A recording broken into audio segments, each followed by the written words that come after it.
Have you ever felt lost, abandoned, or like life just isn't going your way? The story of Ruth is proof that God is always working behind the scenes, even when we can't see it, turning setbacks into divine setups. Stay tuned as we dive into a powerful journey of faith, loyalty, and redemption. You'll discover how a foreign widow found love, favor, and a legacy that led to King David and Jesus Christ. Subscribe and turn on the notifications so you never miss any Bible stories like this. Let's begin the journey of Ruth, where faith meets destiny. During the time of the Judges, a famine struck Bethlehem. A man named Elimelech, his wife Naomi, and their two sons Mahlon and Chilion moved to the land of Moab for survival. While in Moab, Elimelech died, and later his two sons also died after marrying Moabite women, Orpah and Ruth. After the death of her husband and two sons, Naomi felt that she had nothing left in Moab. She heard that God had blessed Bethlehem with food again, so she decided to return home. Both of her daughters-in-law, Orpah and Ruth, set out with her on the journey. However, Naomi knew that life in Bethlehem would be difficult for the two young widows. Since they were Moabite women, they would be foreigners in Israel, facing possible rejection and hardship. She told them to go back to their families and find new husbands so they could have a better future. At first, both Orpah and Ruth insisted on staying with Naomi, but after Naomi pressed them, Orpah tearfully kissed Naomi on the cheek and said goodbye, and returned to Moab. Ruth, however, refused to leave her. Ruth told Naomi, "Do not urge me to leave you or to turn back from following you. Where you go, I will go, and where you stay, I will stay. Your people will be my people, and your God will be my God. Where you die, I will die, and there I will be buried. May the Lord deal with me, be it ever so severely, if even death separates you and me." After arriving in Bethlehem, Ruth and Naomi were poor and had no means of support. As a widow and a foreigner, Ruth had very few options, but she decided to take action instead of waiting for help. She told Naomi, "Let me go to the fields and pick up the leftover grain behind anyone in whose eyes I find favor." This refers to the Israelite law of gleaning, which allowed the poor, widows, orphans, and foreigners to gather leftover grain in the fields after the harvesters had finished. Ruth happened to work in the field of Boaz, a wealthy and respected landowner from the family of Naomi's late husband, Elimelech. Boaz was a kind and God-fearing man. When he came to check on his workers, he immediately noticed Ruth and asked his foreman, "Who does that young woman belong to?" The foreman explained that Ruth was the Moabite woman who had come back with Naomi. He also mentioned that she had been working hard since morning. Boaz was deeply impressed by Ruth's loyalty to Naomi and her willingness to work hard despite being a foreigner. He approached Ruth and said, "My daughter, listen to me. Don't go and glean in another field. Stay here with the women who work for me. I have told the men not to lay a hand on you, and whenever you are thirsty, go and drink from the water jars the men have filled."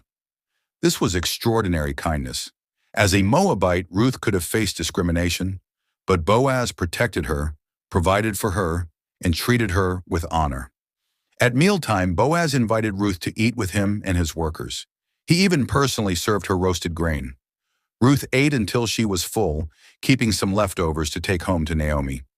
After the meal, Boaz secretly instructed his workers to be even more generous. "Let her gather among the sheaves and do not reprimand her. Even pull out some stalks for her from the bundles and leave them for her to pick up." That evening, Ruth returned home with an unusually large amount for gleaning in a single day. Naomi was amazed and asked where she had worked. When Ruth mentioned Boaz's name, Naomi was overjoyed. Naomi then revealed to Ruth that Boaz was one of their kinsman-redeemers, a close relative who could legally marry Ruth and provide for them. In ancient Israel, a kinsman was a male relative who had the duty to help a family member in trouble. Naomi advised Ruth to stay in Boaz's field for the entire harvest season, ensuring her safety and provision. After weeks of gleaning in Boaz's field, Naomi wanted to secure Ruth's future. She gave Ruth specific instructions: wash, put on perfume, and dress in her best clothes. Go to the threshing floor where Boaz was winnowing barley. Wait until he had finished eating and drinking, then lie down at his feet. This was not a romantic or immoral act, but a cultural symbol of humility and a marriage proposal. When Boaz woke up, he was startled to find Ruth at his feet. Ruth then made her request. "Spread the corner of your garment over me, since you are a guardian, redeemer of our family." The phrase "spread your garment" symbolized protection and marriage. Though Boaz wanted to marry Ruth, there was one obstacle. Another man was a closer relative and had the first right to redeem her. But Boaz assured Ruth that if the other man declined, he would gladly take responsibility. Boaz went to the town gate, where legal transactions were handled, and waited for the closer kinsman to pass by. In the presence of elders, Boaz presented the case that Naomi was selling land that belonged to Elimelech, her late husband. As the nearest relative, the man had the first right to buy the land. The man agreed to buy the land, but then Boaz added, "On the day you buy the land from Naomi, you also acquire Ruth the Moabite and the dead man's widow in order to maintain the name of the dead with his property." The man quickly changed his mind. Marrying Ruth meant he would have to provide an heir for Mahlon, Ruth's late husband, which would complicate his inheritance. So he told Boaz, "I cannot redeem it because it might endanger my own estate. You redeem it yourself. I cannot do it."